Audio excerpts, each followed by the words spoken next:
Welcome back to our third lesson in our course, Words That Shape Our World.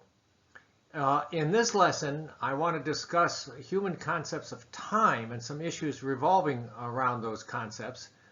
Admittedly, much of this is going to be Western specific because that's the culture and civilization that I know best.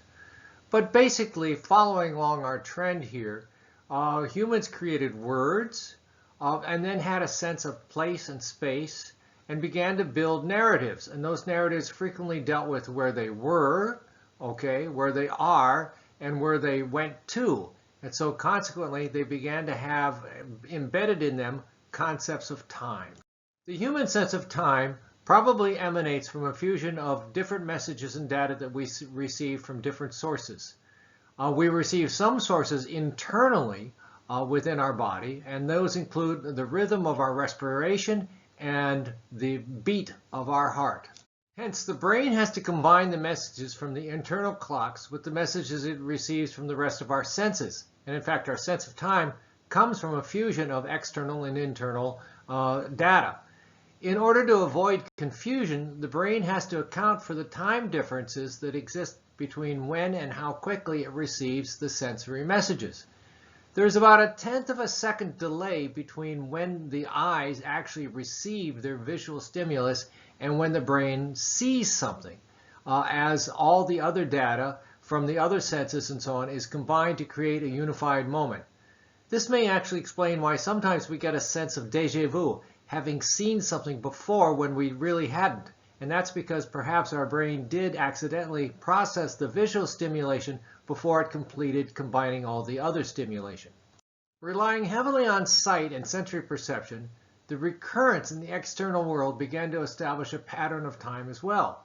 Sunrise, sunset, night, recurring more or less repeatedly, became building blocks for human time.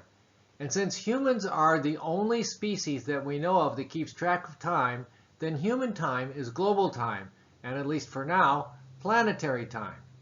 The amount of time it takes for a planet to completely spin around and make one full rotation is called a sidereal day. On Earth, a sidereal day is almost exactly 23 hours and 56 minutes long. But as we all know, the length of our days measured by the amount of sunlight we experience varies over the course of a year. The length of the days and their variation became one of the issues in a famous play and movie called Inherit the Wind, which was a dramatization of the famous 1925 trial where John T. Scopes, a science teacher, was prosecuted for teaching the theory of evolution in a school against a law passed by the Tennessee legislature prohibiting such instruction.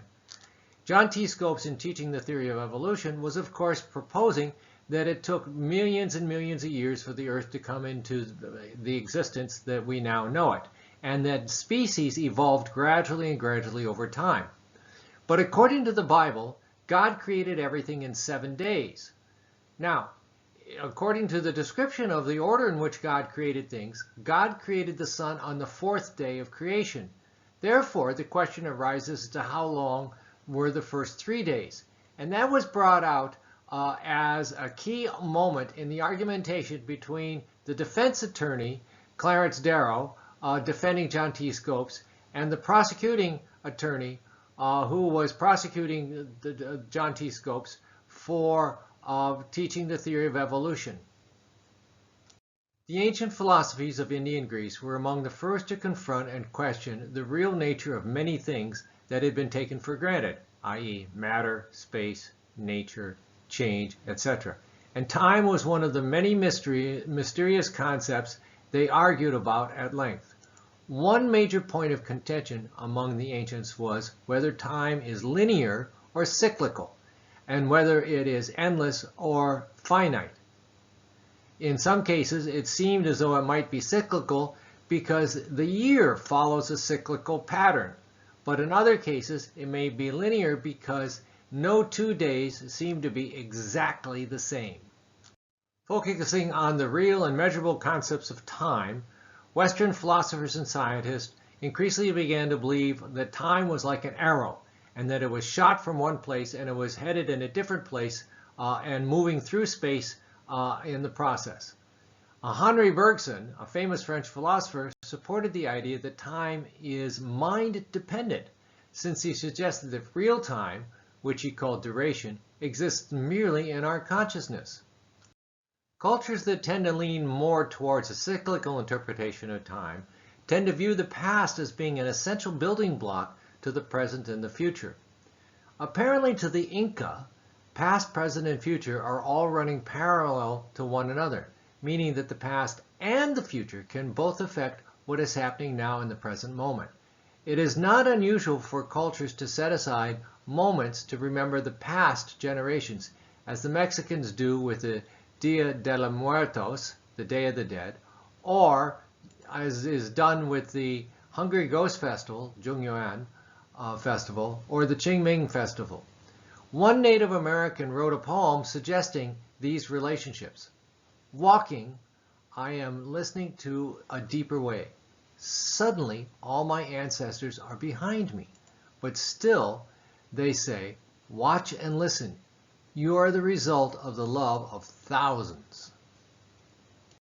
The concept of the past being so near to the present and perhaps affecting the future can also affect how cultures and civilizations treat their dead. The Toraja people in Indonesia want to keep close to their dead as much as possible. They believe that there is and should be an ongoing connection between those who have once lived and those who are currently living, and therefore they tend to find ways of resurrecting their connections with their past relatives. In Western civilization, there are similar activities. In America, we set aside a day, Memorial Day, to largely remember the American servicemen who have served and given their lives for the nation. This also tends to be a holiday in which families may go into graveyards and visit the grave sites of their past relatives. Elsewhere, there are rather famous honorific preservations of the bodies of great leaders as perhaps memory jogs for the significance of the past, for the present, and for the future. In the West, we commonly bury our dead in cemeteries and erect gravestones to speak to anyone who happens to visit them. On the top is the gravestone of my great-grandfather, Hunter Corbett, Guo Xinde, in Yantai, China, that was hidden on a military base across the street from his compound and one of his churches by Chinese Christians during the Cultural Revolution to save it from destruction. It was deemed lost for 40 years or so until 2005, when with the help of Chinese military personnel, my family and I rediscovered it. Below is our family plot in the churchyard where Hunter Corbett was born in Leatherwood, Pennsylvania. Since time seems to be a one-way street, our fate is moving towards the future.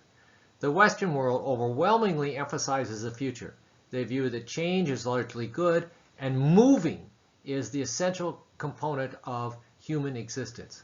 Therefore, many place little significance on the past and feel it is over and consequently irrelevant. Well, I don't know how you feel about this or not, but I'm grateful for the time that you were willing to share with me. Thank you for your attentions, and please use your hearts and minds for good and useful purposes. Please stay safe and healthy, and I look forward to the next time we can get together.